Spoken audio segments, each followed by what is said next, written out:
Σταμάτα να φωνάζεις το καθρέφτη να χαμογελάσει. Όπως μέσα, έτσι και έξω. Η δεύτερη αρχή της αντιστοιχίας που προέρχεται από τον ερμητισμό δηλώνει ξεκάθαρα ότι υπάρχει μια αναλογία και αντιστοιχία ανάμεσα σε διαφορετικά επίπεδα της ύπαρξης. Τον μικρό κόσμο, τον εσωτερικό κόσμο του ανθρώπου και το σύμπαν, τον εξωτερικό κόσμο. Με άλλα λόγια, η κατάσταση του εσωτερικού σου κόσμου αντανακλάται εκεί έξω στο περιβάλλον σου, όχι ανάποδα. Όλα ξεκινάνε μέσα σου.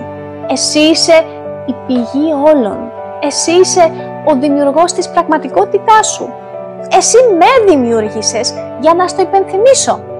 Όταν λοιπόν ξυπνήσεις και εφαρμόσεις αυτή την αρχή, θα το καταλάβεις πως μόνο οι εσωτερικές σου σκέψεις, πεποιθήσεις και συναισθήματα διαμορφώνουν την πραγματικότητά σου. Εκεί έξω θα συναντήσεις μόνο τον εαυτό σου.